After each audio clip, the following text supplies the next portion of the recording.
여러분 안녕하십니까? 올해로 100살을 훌쩍 넘긴 김영석입니다. 제가 이렇게 카메라 앞에 앉아 여러분과 마주하는 이유는 긴 세월을 살아보니 인생의 끝자락에서야 비로소 보이는 것들이 있기 때문입니다.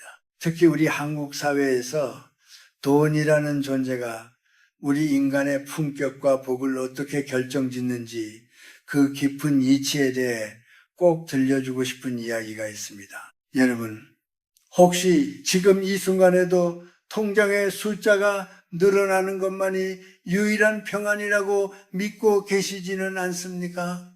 만약 50살이 넘고 60살이 되었는데도 여전히 돈의 노예가 되어 전전긍긍하고 있다면 죄송한 말씀이지만 당신의 노년에는 참된 복이 머물 자리가 없습니다. 제가 100년 넘게 살아오며 수많은 사람의 생로병사를 지켜본 결과 돈에는 귀가 있고 눈이 있다는 사실을 깨달았습니다. 돈은 자신이 주인인지 아니면 수단인지를 귀신같이 알아챕니다. 우리 한국인들은 참으로 부지런한 민족입니다. 전쟁의 폐허 속에서 잘 살아보세라는 일념 하나로 여기까지 달려왔지요. 그 시절엔 배고픔을 면하는 것이 가장 큰 정의였습니다. 하지만 지금은 어떻습니까? 먹고 살만해졌음에도 불구하고 우리 마음속에 허기는 오히려 더 커진 것 같습니다. 젊은 사람들은 연끌을 하고 중장년층은 노후 불안 때문에 자식에게 줄 사랑마저 돈으로 계산하곤 합니다. 하지만 제가 분명히 말씀드립니다. 돈은 생명의 흐름과 같습니다. 마치 강물처럼 흘러야 하는 것이지 가둬두면 썩기 마련입니다. 돈을 모으기만 하고 쓸 줄 모르는 사람은 마치 숨을 들이마시기만 하고 내뱉지 않는 사람과 같습니다. 결국은 숨이 막혀 죽게 되겠지요. 인색함은 단순히 돈을 아끼는 마음이 아니라 내 영혼의 통로를 막는 일입니다. 제가 아는 한 지인은 평생을 아끼고 큰 부를 쌓았습니다. 하지만 그분은 돌아가시는 순간까지도 자식들이 재산을 가로챌까봐 의심하며 눈을 감지 못했습니다. 그분이 남긴 것은 산더미 같은 돈이었지만 정작 그 자식들은 장례식장에서 재산 배분을 놓고 고함을 치며 싸웠습니다. 이것이 과연 복을 받은 인생입니까? 아니면 업을 남긴 인생입니까? 돈을 대하는 태도가 곧 그 사람의 인격이고 그 인격이 곧 그 사람의 운명이 됩니다. 특히 50대 이후의 돈은 소유가 아니라 관리의 개념으로 바뀌어야 합니다. 내가 잠시 맡아두었다가 이 사회와 다음 세대를 위해 어떻게 아름답게 흘려보낼 것인가를 고민해야 합니다. 그것이 바로 한국인이 예부터 말해온 덕도를 쌓는 일이며 내 자손들에게 물려줄 수 있는 가장 큰 유산인 천복텐후를 지키는 길입니다. 젊은이들이 돈에 집착하는 것은 무지함 때문이라 치더라도 나이든 우리가 돈에 집착하는 것은 탐욕입니다. 탐욕이 깃든 돈은 반드시 그 주인의 몸을 상하게 하거나 마음을 병들게 합니다. 내가 평생 어떻게 번 돈인데 라는 그 집착 한마디가 당신의 노년을 지옥으로 만듭니다. 돈은 인생의 목적지가 아닙니다. 우리가 여행을 갈 때 기름을 채우는 이유는 더 멀리 더 좋은 풍경을 보기 위함이지 기름통을 가득 채우는 것 자체가 여행의 목적이 될 수는 없지 않습니까? 이제 생각을 바꾸셔야 합니다. 돈이 나를 위해 일하게 해야지 내가 돈을 위해 허리를 굽혀서는 안 됩니다. 진정한 부자는 돈이 많은 사람이 아니라 돈이 없어도 당당하며 돈이 있을 때 베풀 줄 아는 사람입니다. 저는 오늘 여러분께 그 비밀스러운 복의 통로를 여는 법을 말씀드리려 합니다. 이 이야기를 끝까지 듣고 나면은 여러분의 지갑이 아니라 여러분의 영혼이 먼저 풍요로워질 것입니다. 영혼이 풍요로워지면 물질의 복은 자연스럽게 그림자처럼 따라오는 법입니다. 여러분 기억하십시오. 인생의 마지막에 남는 것은 내가 가진 것이 아니라 내가 준 것입니다. 그것이 100년을 산 노교수가 발견한 가장 단순하고도 위대한 진리입니다. 여러분, 제가 살아오며 가장 안타까웠던 모습이 무엇인지 아십니까? 바로 젊은 날에는 그렇게 총명하고 정직했던 사람이 나이가 들어 돈 몇 푼에 자신의 품격을 팔아치우는 모습입니다. 우리 조상들은 선비 정신을 귀히 여겼습니다. 가난해도 굴하지 않고 부유해도 교만하지 않는 그 중용의 미학 말입니다. 그런데 요즘 우리 사회는 어떻습니까? 돈이 있으면 어깨에 힘을 주고 돈이 없으면 비굴해지는 것이 너무나 당연한 풍조가 되어버렸습니다. 제가 평생 강단에 서고 수많은 사람을 만나며 깨달은 첫 번째 돈의 이치는 이것입니다. 돈은 사람의 인격을 비추는 거울이라는 사실입니다. 특히 50대, 60대 이후에 여러분에게 돈은 단순한 화폐가 아닙니다. 그것은 여러분의 인생 성적표이자 여러분이 세상을 대하는 태도 그 자체입니다. 돈을 어떻게 쓰느냐를 보면 그 사람의 노년이 아름다울지 아니면 추할지가 단번에 보입니다. 가장 경계해야 할 것은 인색함입니다. 나이가 들수록 지갑은 열고 입은 닫으라는 말이 있지요. 그건 단순히 돈을 쓰라는 뜻이 아닙니다. 내 주변 사람들에게 그리고 나보다 어려운 처지의 이웃들에게 내 마음의 여유를 나누라는 뜻입니다. 간혹 보면은 자식들에게나 주변 사람들에게 내가 옛날에 너희를 어떻게 키웠는데 내가 이 돈을 어떻게 모았는데라며 생색을 내는 분들이 있습니다. 그것은 돈을 주는 것이 아니라 상대방의 자존심을 사는 행위입니다. 그런 돈은 받는 사람에게도 상처가 되고 주는 사람에게도 복이 되지 않습니다. 반대로 돈을 가지고 사람을 차별하는 행위는 자신의 복을 스스로 발로 차는 격입니다. 식당에 가서 일하시는 분들에게 무례하게 굴거나 나보다 경제적으로 힘든 친구를 은근히 무시하는 말들, 그것이 바로 여러분의 운명을 갉아먹는 독입니다. 우리 한국인들은 예부터 인신대신을 천심이라 믿었습니다. 사람의 마음을 얻는 것이 곧 하늘의 복을 얻는 길인데 돈 때문에 사람의 마음을 잃는다면 그보다 어리석은 투자가 어디 있겠습니까? 또한 제가 꼭 당부하고 싶은 것은 청빈급의 가치를 잊지 마시라는 점입니다. 돈이 많다고 해서 꼭 행복한 것은 아니지만 돈이 없다고 해서 꼭 불행해야 하는 것도 아닙니다. 노년에 가져야 할 가장 큰 자산은 당당함입니다. 비록 통장 잔고가 넉넉하지 않아도 깨끗한 옷차림과 온화한 미소, 그리고 남을 배려하는 언어 습관을 갖춘 노인은 그 누구보다 부유해 보입니다. 반면 수십억 자산을 가졌어도 늘 부족하다며 투덜대고 남을 헐뜯는 사람은 영혼의 거지나 다름없습니다. 돈은 기체를 가지고 있습니다. 억지로 움켜쥐려 하면 빠져나가고 순리에 맞게 쓰면 다시 돌아오는 성질이 있습니다. 이를 우리 조상들은 적선지생이라 불렀습니다. 좋은 곳에 돈을 쓰면 그 에너지가 쌓여 내 자손들에게까지 영향을 미친다는 믿음이었지요. 저는 이것이 미신이 아니라 과학적인 삶의 원리라고 생각합니다. 여러분이 베푼 친절과 배려가 결국 여러분의 노후를 지탱하는 든든한 울타리가 되기 때문입니다. 가끔 저에게 묻는 이들이 있습니다. 교수님, 나이 들어서 돈 때문에 무시당하면 어떡합니까? 라고요. 그러면 저는 이렇게 대답합니다. 당신이 돈으로 대접받으려 하니까 무시를 당하는 것입니다.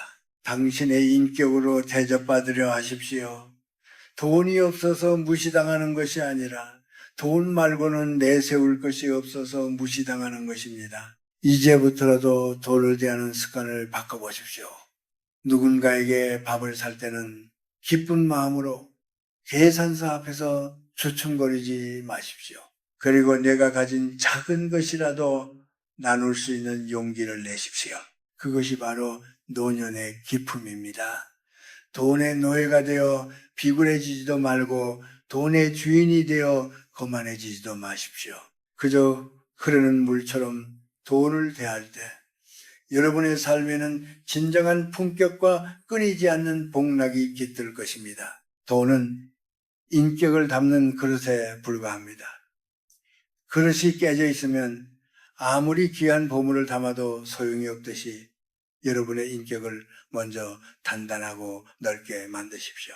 그것이 늙지 않는 부자로 사는 첫 번째 비밀입니다. 여러분, 우리 한국 부모들만큼 자식 사랑이 지극한 민족이 또 어디 있겠습니까? 내 입에 들어가는 것 아껴가며 자식 공부시키고 장가 보내고 시집 보내는 것을 평생의 업으로 여기며 살아오셨죠. 그런데 제가 100년을 살며 수많은 가문의 흥망성쇠를 지켜보니 부모의 그 지독한 사랑이 때로는 자식의 인생을 망치는 독약이 되는 경우를 너무나 많이 보았습니다. 바로 잘못된 유산 때문입니다. 요즘 뉴스를 보면 부모의 재산을 놓고 형제끼리 원수가 되어 소송을 벌이거나 심지어 부모가 살아계신데도 재산을 미리 달라고 협박하는 기막힌 일들이 벌어집니다. 왜 이런 일이 생길까요? 그것은 부모가 자식에게 돈을 물려주는 법만 알았지 돈을 다스리는 법과 살아가는 힘을 물려주지 않았기 때문입니다. 제가 여러분께 간곡히 드리고 싶은 말씀은 이것입니다. 자식에게 황금산을 물려주려 하지 마십시오. 대신 노동의 가치와 감사하는 마음을 물려주십시오. 자식에게 너무 일찍 너무 많은 재산을 물려주는 것은 그 아이의 성취 동기를 꺾어버리는 일입니다. 스스로 땀 흘려 얻지 않은 분은 결코 그 사람의 것이 되지 않습니다. 쉽게 얻은 돈은 쉽게 나가며 그 과정에서 사람의 영혼을 황폐하게 만듭니다. 우리 세대는 전쟁의 폐허 위에서 맨손으로 시작했습니다. 부족했기에 절실했고 절실했기에 창의적이었으며 고생 끝에 얻은 결실이었기에 소중함을 알았습니다. 하지만 지금의 자녀들은 어떻습니까? 부모의 과잉보호 속에서 고생을 모르고 자란 경우가 많습니다. 그런 자식에게 노후 자금까지 털어 재산을 미리 물려주는 것은 마치 날개의 근육이 자라지도 않은 새끼 새를 둥지 밖으로 밀어내는 것이 아니라 영원히 둥지 안에 가도 비만하게 만드는 것과 같습니다. 진정한 상속은 통장의 숫자를 넘겨주는 것이 아닙니다. 부모가 평생을 어떻게 성실하게 살았는지, 이웃과 어떻게 화목하게 지냈는지, 어려운 시련을 어떻게 견뎌냈는지를 보여주는 삶의 궤적 자체가 가장 큰 유산입니다. 저는 제 자녀들에게 큰 재산을 물려주지 못했습니다. 하지만 제가 매일 새벽 책상 앞에 앉아 글을 쓰고 정직하게 강연하며 살아온 모습은 물려주었다고 자부합니다. 그것이 자식들이 험난한 세상을 살아가는 데 있어 그 어떤 돈보다 든든한 버팀목이 되었을 것입니다. 만약 여러분에게 여유 재산이 있다면 저는 이렇게 권하고 싶습니다. 첫째, 여러분의 건강과 평안한 노후를 위해 먼저 사용하십시오. 자식에게 짐이 되지 않는 것이 첫 번째 효도를 받는 길입니다. 둘째, 자식에게는 그들이 스스로 일어설 수 있는 교육과 기회까지만 제공하십시오. 셋째, 남은 돈이 있다면 사회에 환원하거나 주변의 어려운 이들을 돕는 데 쓰십시오. 부모가 사회를 위해 좋은 일을 하는 모습만큼 자식에게 깊은 울림을 주는 교육은 없습니다. 우리 부모님은 참 훌륭한 분이셨어라는 자식의 한마디가 우리 부모님이 돈을 많이 남겨주셨어라는 말보다 수만 배 가치 있는 것입니다. 재산 때문에 형제간에 다툼이 생길 것 같으면 차라리 지금 당장 그 돈을 보이지 않는 곳에 쓰거나 공평하게 정리하십시오. 돈은 피보다 진할 때가 있습니다. 하지만 그 진한 피를 얼려버리는 것도 돈입니다. 자식들에게 재산이라는 고기를 주는 대신 고기를 잡는 법과 고기를 나누는 덕을 가르치십시오. 부모가 세상을 떠난 뒤 자식들이 모여 부모를 추억하며 웃음꽃을 피울 수 있게 할 것인가? 아니면 법정에서 서로를 찢어 죽일 듯 노려보게 할 것인가? 그것은 지금 여러분의 선택에 달려 있습니다. 돈의 이름을 붙이지 마십시오. 그저 여러분의 성실했던 삶의 향기를 물려주십시오. 그것이 자손 대대로 복이 이어지게 하는 천복텐풀의 비결입니다. 영원히 사는 사람은 없습니다. 하지만 부모가 남긴 선한 영향력은 자식의 자식에게까지 이어져 영원히 살아 숨쉽니다. 그것이 바로 우리가 추구해야 할 진정한 유산의 가치입니다. 여러분, 이제 우리 인생의 가을을 지나 겨울을 준비하는 시기에 대해 이야기해 봅시다. 제가 100년을 넘게 살며 가장 후회 없는 돈 쓰기가 무엇이었냐고 묻는다면 저는 주저없이 나의 성장과 건강 그리고 마음의 평화를 위해 쓴 돈이라고 답하겠습니다. 그런데 안타깝게도 우리 주변에는 평생을 가족을 위해 희생하느라 정작 자신을 위해 돈 한 푼 쓰는 것을 죄악시하는 분들이 너무나 많습니다. 노년에 이런 여러분에게 묻고 싶습니다. 여러분은 지금 무엇을 위해 돈을 아끼고 계십니까? 죽을 때 가져갈 수도 없는 그 숫자를 지키느라 오늘 당신이 누려야 할 최소한의 품위와 즐거움을 포기하고 있지는 않나요? 제가 분명히 말씀드립니다. 노년에 돈은 쌓아두는 것이 아니라 여러분의 인생을 풍요롭게 하는 자유와 건강을 사는 데 쓰여야 합니다. 먼저 건강을 위해 쓰는 돈을 아까워하지 마십시오. 나이가 들면 몸 여기저기가 고장나는 것은 자연의 섭리입니다. 하지만 그 고통을 참아가며 돈을 아끼는 것은 미련한 일입니다.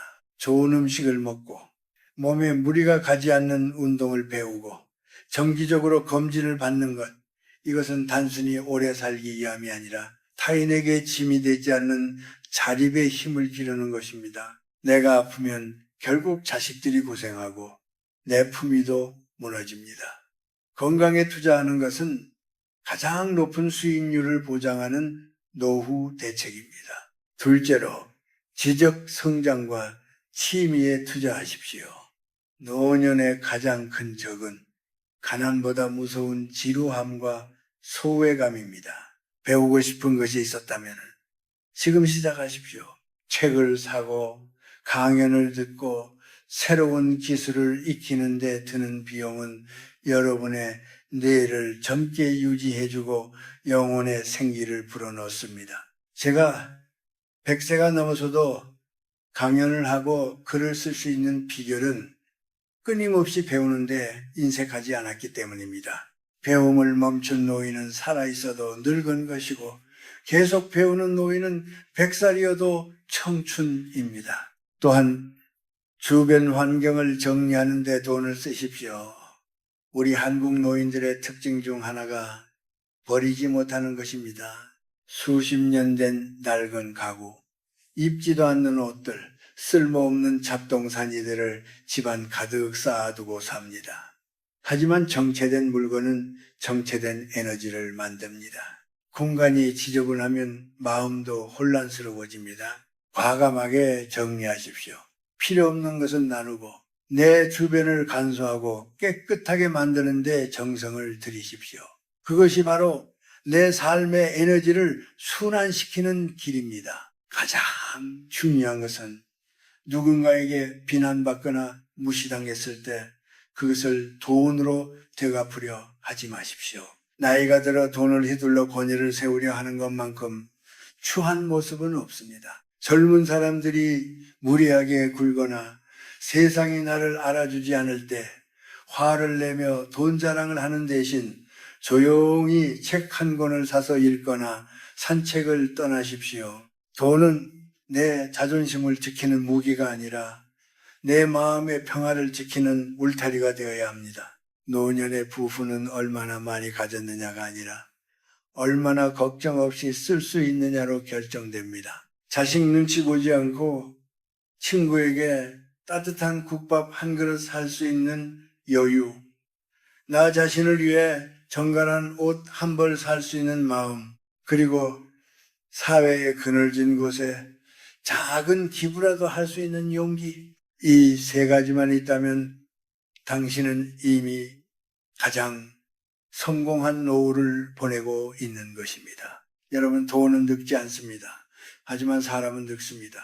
늙어가는 사람에게 가장 필요한 것은 돈 그 자체가 아니라 그 돈이 주는 선택의 자유입니다. 오늘 하루 여러분 자신을 위해 작은 선물을 해보십시오. 그것이 향기로운 차 한 잔이어도 좋고 평소 가보고 싶었던 먼 곳으로의 기차 여행이어도 좋습니다. 여러분의 영혼이 기뻐하는 일에 지갑을 여는 순간 그 돈은 비로소 진짜 복부이 되어 여러분의 가슴 속에 쌓일 것입니다. 남겨진 돈은 남의 것이 되지만 내가 쓴 돈만이 진정으로 나의 인생이 됩니다. 여러분의 노년이 물질의 풍요를 넘어 정신의 자유로움으로 가득 차길 진심으로 바랍니다. 여러분, 이제 긴 이야기의 끝자락에 다다랐습니다. 100년이라는 시간을 건너온 한 노교수의 고백을 여기까지 들어주셔서 감사합니다. 우리가 지금까지 나눈 돈과 복 그리고 삶에 대한 이야기들을 정리하며 마지막으로 여러분의 가슴에 꼭 남기고 싶은 진리가 있습니다. 그것은 바로 인생의 마지막에 웃는 사람은 가장 많이 싸운 사람이 아니라 가장 아름답게 비운 사람이라는 사실입니다. 우리 한국 사회는 유독 결과와 성취를 중시하며 달려왔습니다. 남보다 더 넓은 아파트에 살아야 하고 자식들을 더 좋은 대학에 보내야 하며 통장 잔고가 남들보다 두둑해야 안심하는 삶 말입니다. 하지만 여러분, 죽음이라는 문턱 앞에 섰을 때 그 모든 숫자는 신기루처럼 사라집니다. 제가 수많은 친구와 지인들을 먼저 떠나보내며 목격한 것은 임종의 순간에 돈을 더 벌었어야 했는데 라고 후회하는 사람은 아무도 없었다는 점입니다. 대신 그들은 더 사랑할 걸, 더 베풀 걸, 그때 그 사람에게 미안하다고 말할 걸이라며 관계와 마음의 빚을 후회하곤 합니다. 진정한 복부이란 무엇일까요? 저는 그것을 평온한 잠자리라고 정의하고 싶습니다. 오늘 하루 누군가에게 상처 주지 않고 내가 가진 것을 나누어 누군가의 얼굴에 미소를 띄웠으며 내 양심에 어긋남 없이 성실히 살았다면 그날 밤의 잠자리는 그 어떤 천석분의 침상보다 복된 것입니다. 돈은 우리 몸을 편하게 해주지만은 복은 우리 영혼을 편하게 해줍니다. 이제 여러분의 삶에서 돈의 위치를 다시 설정하십시오. 돈은 여러분 인생이라는 연극의 주인공이 되어서는 안 됩니다. 주인공은 여러분 자신이고 돈은 그 연극을 풍성하게 만들어주는 소품일 뿐입니다. 소품이 주인공을 압도하면 그 연극은 망가지고 맙니다. 50대 이후의 삶은 그 연극의 대단원을 준비하는 시기입니다. 무대 아래로 내려갈 때 어떤 박수를 받을 것인가를 고민해야지 무대 위에 소품을 얼마나 더 많이 쌓아둘까를 고민해서는 안 됩니다. 제가 제안하는 복 있는 노년을 위한 마지막 실천은 이렇습니다. 매일 아침 눈을 뜨면 오늘 내가 가진 것으로 누구를 기쁘게 할까를 생각하십시오. 그것은 큰 돈이 드는 일이 아닙니다. 손주에게 주는 따뜻한 용돈 한 장일 수도 있고 고생하는 배우자에게 건네는 부드러운 말 한마디일 수도 있으며 평소 고마웠던 이웃에게 대접하는 차 한 잔일 수도 있습니다. 이렇게 나가는 돈에 사랑과 감사의 마음을 담기 시작하면 그 돈은 신기하게도 여러분의 인격이 되어 돌아옵니다. 또한 돈에 대한 원망을 버리십시오. 돈이 없어서 못했다. 누구 때문에 손해를 봤다는 식의 부정적인 에너지는 여러분의 노년을 초라하게 만듭니다. 이미 지나간 손실은 수업료라 생각하고 잊으십시오. 남은 것은 적어도 괜찮습니다. 맑은 정신과 따뜻한 마음만 있다면 우리는 얼마든지 풍요로운 삶을 완성할 수 있습니다. 여러분, 제가 살아보니 인생은 짧습니다. 하지만 그 짧은 인생 속에서 우리가 남길 수 있는 가치는 영원합니다. 여러분이 세상을 떠난 뒤 사람들이 여러분을 기억하며 그분은 참 따뜻한 분이셨어. 그분 덕분에 세상이 조금 더 밝았지라고 말한다면 여러분은 이 세상에서 가장 큰 부자로 산 것입니다. 돈은 상속될 때 분쟁을 낳지만 덕돈 상속될 때 평화를 낳습니다. 부디 돈의 노예가 되어 쓸쓸한 무덤으로 향하지 마십시오. 대신 돈을 다스리는 지혜로운 주인이 되어 주변을 환하게 밝히는 등불 같은 존재로 살아가십시오. 100년 전이나 지금이나 그리고 100년 후에도 변하지 않을 진리는 심은 대로 거둔다는 것입니다. 오늘 여러분이 심은 선한 마음과 지혜로운 돈 쓰기가 여러분의 남은 생애를 가장 찬란한 황금기로 만들어줄 것입니다. 긴 시간 제 이야기를 들어주셔서 고맙습니다. 여러분의 앞날에 물질의 여유보다 마음의 평강이 쌓아두는 욕심보다 나누는 기쁨이 가득하시길 노 교수의 마음을 담아 축원합니다. 여러분 부디 평안하십시오. 그리고 복된 삶을 사십시오.